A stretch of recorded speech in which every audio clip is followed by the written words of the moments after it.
20 million Soviet citizens died in World War II. 200,000 of those were Armenians. That's a piece of Soviet history. Many more fought alongside the Soviets. Some were captured by the Germans. Historic Armenian communities in Eastern Europe and Crimea were relocated as slave labor. Others retreated with the German army, seeking an escape from Stalin's regime. This is how some 4,000 Armenians found themselves in Stuttgart, at the Funker-Kaserne camp when the war ended. For years, they lived and loved together, sang and danced, created music and theater. Others toiled in labor camps.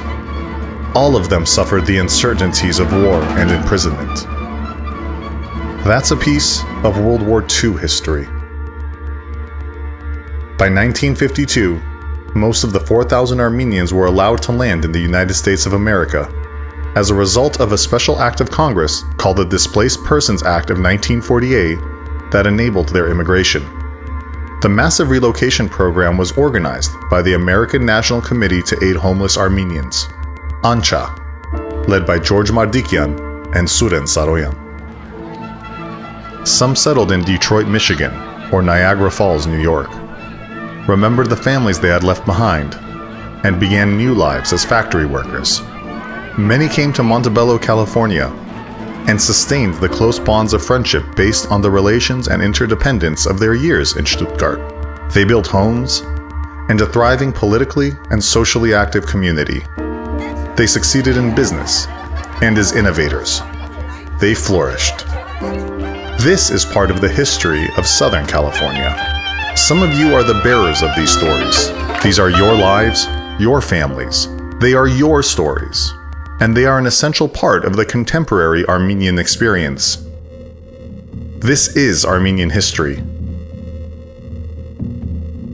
This history belongs to all of us.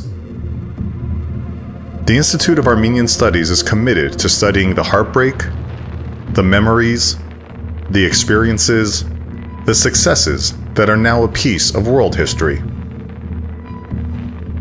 With solid research and thorough documentation, the DP experience will no longer remain untold personal stories, and will become part of the discourse on the World War, on immigration, on diaspora, on the growth and transformation of California, and finally, the history of Armenians in Los Angeles and the legacy of a community.